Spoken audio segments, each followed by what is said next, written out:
Well, it's clear that man grew up in an abusive situation, and he's now got the mindset. He's now developed the mindset of one.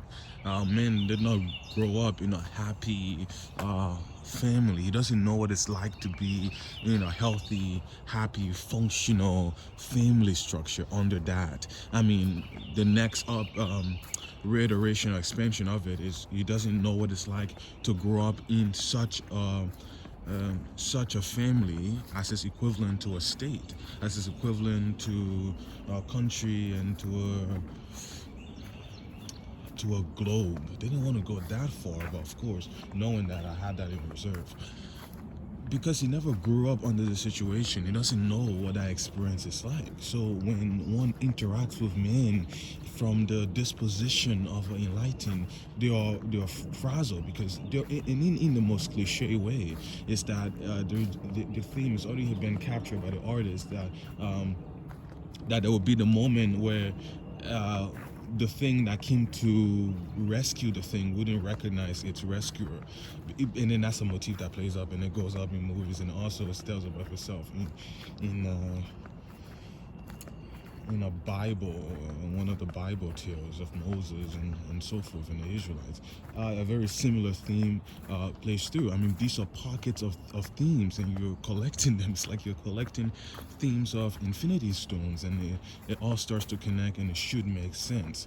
And because men grew up in a different way of living out the world, because he grew up in a different way of interacting with it, thinking about it, speaking with it. He has mainly this part where he's not accustomed to this certain type of behavior, where he immediately thinks of he thinks down this line because he has this boundary situated and organized for himself.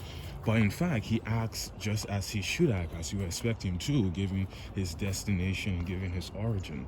But in the recourse, um, in the sideboat, uh, in the bifurcation, it is stimulated by such a case, and in this way, we're able to carry on our difference. And I mean, carrying on your difference as a branch, as a strain.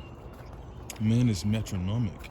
You're dealing with the humans on daily basis. There are just moments where their hand gestures and their body language will syncopate or will synchronize, and you could tell by the tension of the conversation what is going on, by the tone, and then a good word that comes in now that's been tickling the mind is vibe, but it doesn't induce laughter. It just induces trying to get a more solid concrete hold on that vibe. Of course, it's replicated clearly in the moments where they're situated, according to their Eden standards or principles. These are moments who are only flourishing. These are moments where two givers are in back and forth exchange between themselves. I mean, we're speaking almost like atoms here, exchanging electrons, but exchanging it perhaps not to go for that type of analogy, but as they're exchanging, meaning that their exchange is free, and these are clean moments, meaning that you're not dealing with animosity, hostility, or deception on one side or another. And this is what Epicurus would say about the prisoner's dilemma. Is that in the prisoner's dilemma, the tit for tat wins. I mean, being clear, retaliatory, forgiven, and what else? Clear, retaliatory, forgiven, and something else. But even in these traits, even in these qualities here, the only vibe is that we're in this together, and hopefully we'll have mutually agreed understanding, mutually agreeing on understanding, or agreement, or you will have agreement, both on the same page, and we'll understand where we are to be going. And that's the thing I was thinking of as regarding vibe in the situations where two humans are in dialogue or in conversation. I mean, the talk in circles, the they stab each other in the back. They do not like to give each other satisfaction. Um, uh, they take things the wrong way. They jump to conclusion. I mean, I could just go on and on. And one of these days, I will go on and on. Go have a more extensive litany of some of these things that have been documented from observation. However, I mean, these are just basic traits to keep the momentum along its course. I mean, and then you can see these things in display. I mean, but looking at them in display diminishes how they are outputted indirectly in the mind of the perceiver. Now, I become more conscious of it, given that they have notice, and notice is a thing of recognition. I mean, when there's recognition, there is an immediate when there's recognition, there's an immediate modification, edification, trimming, pruning. I mean, to get perhaps neuroanatomical with it. And in all these cases, where there is change from the prior to the post, the interim is filled out with what recognition is, and these things happen in a split second. That's how that process takes place. Perhaps in the given style is not so pleased, as that's how the segue chose to transfer itself. Other things on vibe and human interactions perhaps will be spoken of later. For at this moment, these are the things that are on the mind regarding what is at play and how they should be gone about, thought about, and dealt with. First, the primary goal, and I cannot restate this enough of every opportunity to be available to a listener, and because knowing this is the central fruit, if we could send any part of the meme, if we could jettison any part of the meme in the rescue cargo vessel, this would be it. So that's why every opportunity it finds its way in expression is that it's only trying first. The goal is to create the men, and speaking of men as humanity at large now. The goal is first is to create the men, and the next thing from there is to fill them in a habitat, and then luckily they already have a habitat, so you just fill this habitat with these changed people, with these changed personnels, and there's also immediate change because of that, because the description of the state of any culture is decided by the combinatory equivalent result of their populace, or the populace's perspective, beliefs, or also just lifestyle. These are the things that equate into one another, is that it bounces from the guy that has the epiphany to take something from his brother by ill means, and the guy who's trying to obtain assets by respectable and honorable means. I mean, these guys are playing in the same field, but there are multiple of these guys if you congregate them. So there are those who are doing, who are achieving a leg up in their local arena through ill means, and those who are trying to obtain this same position, perhaps called a situation or solvency. They're trying to achieve it in an honorable means, in the means that it should be achieved, in the means that it should be pursued. So the goal is to first create that distinction clearly, and then have some boldness to say, okay, I do know how this works and I can figure it out, because what that statement encloses is that its contents are made of my intentions. And because my intentions are such and such, I'm able to distribute my agency throughout the world and be accomplice in events that are not blameworthy, that are perhaps exemplary, but not to hold that, only using as a discrimination between those two poles, polarizing them rather.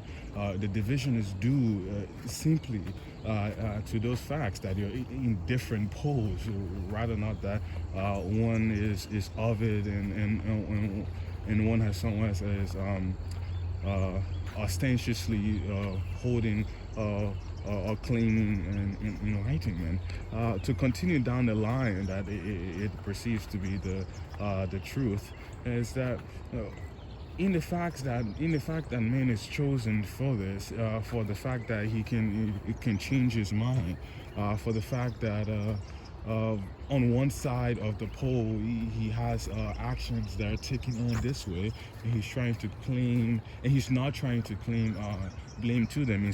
In fact, he's pointing the finger, and what that indicates is that it's elsewhere. I mean, this is the finger that Adam points to Eve, or Eve will point to the serpent, and the serpent will point to its creator. So there's this backward vector of blame to the initial cause, and then giving all that, finally leaving that at this lowest energy state, almost like a labyrinth, and then the finale is when you actually are resting in blame, or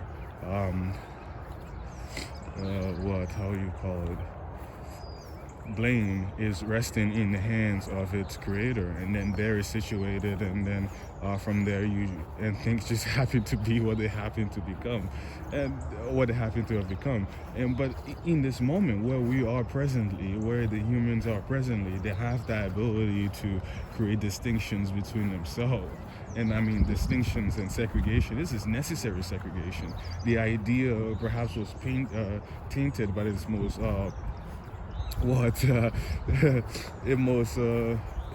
its history, let's call it, is tainted because of its history, but itself, it's universal. It's a technique that works even in biology. Things have to be segregated, or else they're chaos. They are made for different purposes, form and function, and geographical, biogeographical placement. These things matter because we're dealing with components here and separate systems in separate spaces.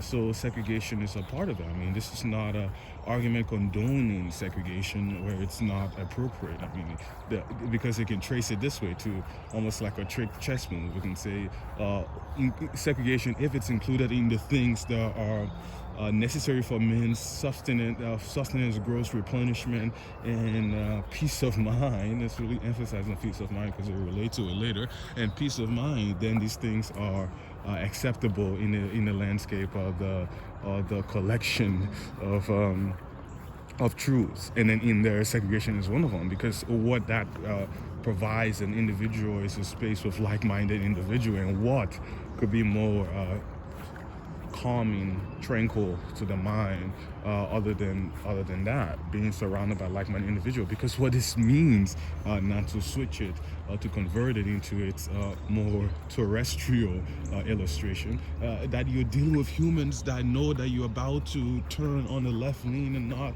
do something else that contradicts that move and creates an accident. And then what an accident reflects is a case of occasion that we wouldn't wish to be a part of. But this is what that means by being on the same page. But of course, now then you actually get the metaphor cracks apart and you get back into the reality of the situation. It's not exactly like that. It's that you're interspersed those who are trying, those who are not trying, those who are, or those who are not, and those who are not in the opposite. And difference. You're interspersing different rules across the world. And that's what that means, that interspersing different rules, it's like you have different vehicles going on. You have vehicles that shouldn't be on a certain highway on a certain highway. That's the line it means. And of course, the distinction here is not for anyone who's rich. It's not what's it called, genocidal, not along those lines, or eugenics. It's merely separating those who are not aligned for heaven and those who are. I mean, that's the case. But also heaven cannot be used as the word, because but trying to create the truth of it is that you find different synonyms for it. I mean, it's the state of calm, of balance, of the flow, right? It's first homeostasis, it's equilibrium, dynamic equilibrium with your environment, with your clear interpersonal relationships, and all the other good things that can come along with life that whenever they're confronted just ceases to a blur, because there's much data. It's everything. You're trying to grasp everything. It's like trying to bite your teeth, because you're trying to capture everything that is life. I mean, there's so much good about it. and there's so much in it. If you're forming it as a listing of things, if you're trying to differentiate all the things that are in life, I mean, that's the sort of thing I was trying to cram into the end of that sentence. It just doesn't work. However, given the state of what is for exactly what we are, this is the pursuit to follow, because in the world separating and distinguishing the things that are of it and the things that are not of it, we're trying to isolate the things that are of it and then improve it. Because what after you translate what heaven is to everyone else, it's simply that state of peace of mind. Humans don't really want much. They're not that difficult to please. They want a loving relationship with their family, a place to stay. And I cannot emphasize the flow state, because for some it is the cleanest way for sobriety to escape the modernity of daily existence, the daily passing images of eternity. So that view, to achieve it, meaning that calling the flow state a view here, that to achieve, or calling it just a state, to achieve that state also must be included in the culture, in the participatory, perhaps even more recreational, to bring out that aspect of a network of individuals, and then add in the rest of the thing that's done around that, and that's done with that, or that's done along with that, and you create a culture. Because currently in the world, and this is where they are after in the year of the Lord. This is a quarter way into the 21st century. So, what that will mean? What that will mean for going along with the world, or trying to go along with what can be gone along with. How half of the world is for the state that we're in, because we were able to articulate the mystery. What is the mystery? Is attending to the sick just as important as articulating the mystery? A great question, and it is just as it, because it's a different road to the same place. Tending to the sick is trying to bring out the calmness and the tranquility of the world into existence, or existence is not broad, existence locally, personalized existence, to bring that into personality. That's what both roads, that's where both roads will follow. Because what we're trying to do here is produce a way for something to be, because there's not only one way.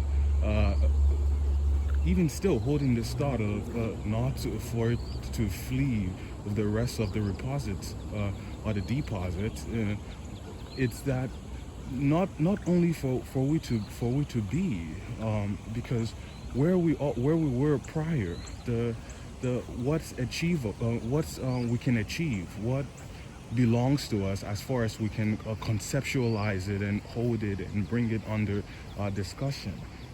What articulation will mean simply is that we get a handle on our situation. And you mean this as you mean this. You mean this as you mean this, getting a handle on your situation. Because you might think there's only one way to modernity. I mean, we've spoken of the time earlier, that even in that AD period, we are still separated the globe. I mean, if you're with the humans in this time, if you're with them, then you know that you need a certain fancy piece of paper to cross over from one side, latitude and longitude, to dot over, to traverse to another side. Axiom of 2 points between them is always a line, and across lines now you need paperwork, and meaning that as diagrammic as I could mean. Meaning as diagrammic I could mean. There's just a line, and then there's paperwork dotted along it. The line perhaps is perforated, is dotted, but then that's how the human has set it up. And in your mind, this is perhaps the way that it should be going, but of course not. And these things are to be taken in museums further time. I mean, it's proclaimed that it will be teared down, and the walls will tear down, and ammunitions in the nuclear war will decay, and they will collapse, and it will rot, and this line of thinking, this will become deserted, it will become post-apocalyptic. It's not that that the revolution having happened, is that when will it stop happening long enough so that man can get out of it. I mean, the worst is almost over. I mean, that's one part of it. He hasn't been through it all, and he hasn't reached the finale yet. So I mean, that's just one way for you to grasp how the world is situated, because man does not get to see each pocket of the sphere. He does not get a panoramic spherical spherical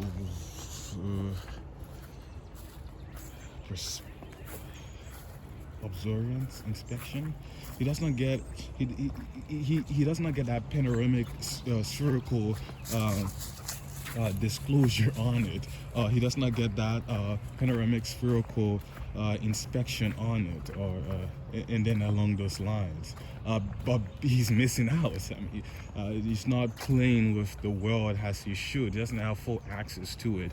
And this is once again simply because he's designed it this way. It's a design constraint. I mean, in a world where man is not in salvation, but he's approaching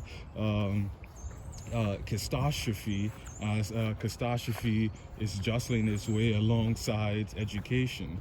What he hasn't had yet is a realization. What he hasn't had yet is that epiphany that he can turn this thing out. I mean, in a world where you have the explanation for your problem, and you have a solution to it, an accessible, achievable, practical solution to it, because it's practical, because man is the measure of all things, because you have a practical solution to it. Your state, let's call it your inadequacy, it is self-chosen. This is your dilemma, and man chooses to suffer by choice. I mean, that's the line behind it, because these things are now readily available for for transfer. They're readily available for influence. They're out there to be propagated and to promulgate, and to they're disseminated, they're distributed. It's out there now, and there's not much really a secret. This man trying to become David Blaine in his own right, then he becomes taking off magic still while he lives in Eden. I mean, it's not or perhaps it also have this counter theory that man enjoys the catastrophic edge. I mean, how the world is, where he can still be in war with one another. There's still potential for for nuclear disaster, for nuclear disaster. Being in the current state, being with them it's hot shit, but that's how it is at the moment. But that's not how it ought to be. It's not. It is what it is. It is what you decide it to be. So here is one push and one pump to get this activation energy and get the movement and get the change. I mean, thinking it locally after the work here has been propagated, the goal is now to seek. Because there's the realm of contemplation and the realm of and political activation, perhaps, but running down that same branch, there's two lanes. So you carry out that preceding trait of thought and truth. But now you work with it. It's the engineeric equivalent to the mechanical metal working side of actual abstract contemplation, and then that's getting those thoughts and and plans into action on large scale. And then, but that's where that's taken, because that's how they're situated it. But included the clause. First, think about it on the far west, how they have it there, how they phrase it. That I believe, oh man, it created equally with some unalienable rights. With that he has to state this. I mean, it's just a crude restatement. But however, just to continue down the line of humor, that it's just he writes this so that each other they understand they're on the same page. Oh, you're good. You see, you're the creation of your you're the product of your creation, and you have rights, man. Don't you know this? I mean, who is the orator here? Who is the messenger of this news? Where are they coming from? Why aren't these questions asked earlier? I believe man wasn't scrutinizing, and he wasn't discerning when he was in his youth, and he's made some risky choices that follow him into adulthood, and he's here for salvation, and also consider him back from his progenitor journey, and the choice to return back to his home beacon is his right, and it's his decision. So that's something to know too. And they said over there, and also that he has this right, and that you can vote on it. You can decide by groups who do you want, and and then what opportunity that is, and it's taken to heart, and just consumed and believed and carried on. But I don't exactly believe that this is how it ought to propagate. Sorry again. This is not how it ought to proceed into perpetuality. It's not how to perpetuity. Sorry, it's not how it ought to proceed. There are different courses here, and there are different ways to gather, congregate, and not hospitalize. Perhaps it's not the conjugation I'm looking for the word on hospitality, but it's not how it ought to. It's not hospitable, perhaps. It's not hospitable. It's not how it ought to proceed with hospitability in mind. It ought to proceed like there are higher animals, and they're actually trying to create the future. That's their destiny. That's their birthright. Oof, that they're getting into. In this way, it removes it from a self-controlled train to an escalator with an all-new conductor. Oh, well, escalators don't have conductors, but let's just pretend they do. To an all-new conductor. So he has really no choice. It's deterministic anyway. He has no free will. I believe these are jostles and yes, these are jostles between, and almost like jump rope. Between both sides, where it's as if free will, but not as if free will, because he has a mixture, he has a combination of his self-control and lack of self-control. So that's on the counterbalance.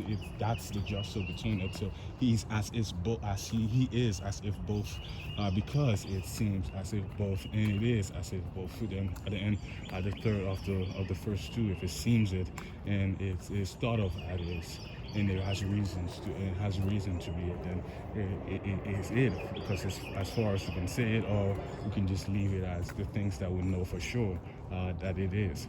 In either way, it creates the indecision in realization for contemplators, that how are those two are jostled through. So it could seem like he has an unknown conductor, or it could seem like he has his locus of control, and he has self-control, and he can be self-governed and self-sufficient, and